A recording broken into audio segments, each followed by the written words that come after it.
انہیں 10 بجے تک ختم کر کے عشاء کی نماز یہی جماعت سے ادا کی جائے گی. اس لیے جو حضرات نماز نہیں پڑھیں گھبرانے کی ضرورت نہیں ہے، عشاء کی جماعت سے ادا کریں. الحمد لله نحمده ونستعينه ونستغفره ونؤمن به ونتوكل عليه. اعوذ بالله من الشیطان الرجیم. بسم اللہ الرحمن الرحیم. میرے محترم بزرگوں اور دوستوں، آج جس شخصیت کی تعزیت کے لیے ہم لوگ اکٹھا ہوئے ہیں، اس شخصیت کے بارے میں ہر آدمی بخوبی جانتا ہے.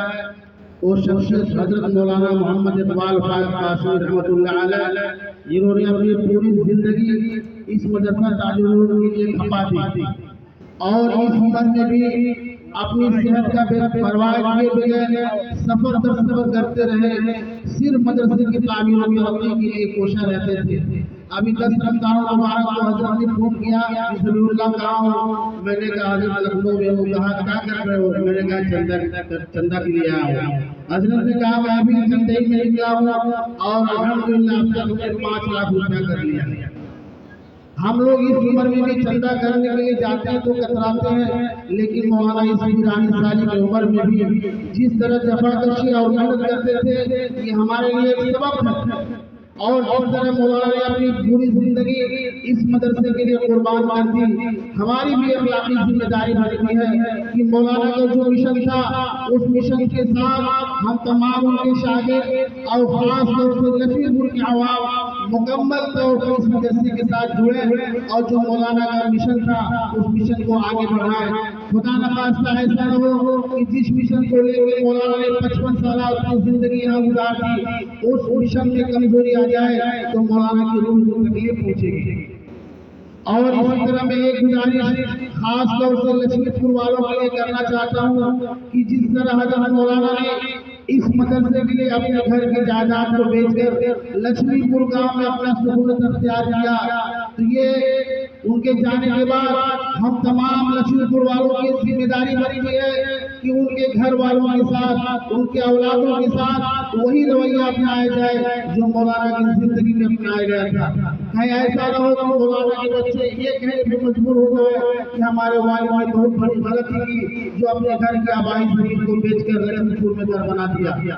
تو میرے محترم دوستوں، میں تمام لوگوں سے محترمانہ درخواست کرتا ہوں کہ آپ تمام لوگ ان کے گھر والوں کے ساتھ مکمل تعاون کریں اور یہ مان کے چلتے کہ ہمارے ان کے لڑکے احتشام الحق صاحب ہیں، یہ مان کے چل کر چلے کہ ہمارا ایک بچہ ہے، ہمارا ایک بھائی ہے. تب اس کو یہ احساس نہ ہونا پائے کہ ہمارے والد صاحب اگر اس دنیا میں ہوتے تو آج میرے ساتھ یہ واقعہ پیش نہیں آتا. میں آپ لوگوں سے پھر درخواست کرتا ہوں کہ ان کے گھر والوں کے ساتھ پورا تعاون کریں اور ان کو پورا خیال رکھیں تاکہ انہیں احساس نہ ہو، ان کے اہلیہ محترمہ کو احساس نہ ہو کہ حضرت مولانا جب تک تھے تب تک تو ہمارا خاص خیال رکھا جاتا تھا، آج ہمارے ساتھ بے ادبی کی جا رہی ہے. اس لیے میں درخواست کرتا ہوں تمام لوگوں سے کہ مولانا کے گھر والوں کا پورا خیال رکھیں.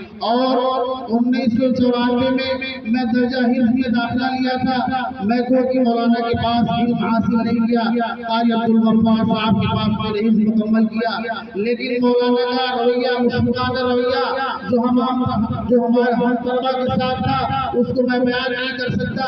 ایک چھوٹا سا واقعہ میں بیان کرتا ہوں. ایک بار اس زمانے میں موٹر سائیکل نہیں تھی. مولانا کو پرتاوا جانا ہوتا یا کرکلوا جانا ہوتا یا دھرمپور جانا ہوتا، کہتے سبی اللہ سائیکل علاوہ چلنا ہے، پرتاوا چلنا ہے، کرکلوا چلنا ہے، دھرمپور چلنا ہے. ایک بار اتفاق تھا کہ مولانا نے کہا کہ چلو تم کو دھرمپور چلنا ہے. میں نے کہا حضرت میرے سر میں درد چکر آ رہا ہے.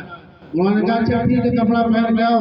مولانا اپنے سائیکل پر مجھے بیٹھاتے ہیں اور لکشمی پور لے جا کے ڈاکٹر کے وہاں ایڈمٹ کرتے ہیں اور مجھے بوتل چلواتے ہیں، انجیکشن لگاتے ہیں. جس طرح ان کا طلبہ کے ساتھ مشفقانہ رویہ تھا شاید اب ملنا بہت مشکل ہے. اس لیے جو بھی طلبہ جو بھی شاگرد ان سے علم حاصل کیے یا اس مدرسے میں علم حاصل کیے وہ خود بھی جانتے ہیں کہ اگر کسی بچے کو کسی غلطی پر مار دیتے تھے تو فوراً بلاتے تھے، کہتے تھے بیٹا 10 منٹ پہلاؤ جاؤ کچھ کھا لو. یہ مولانا کا مشفقانہ رویہ ہم تمام طلبہ کے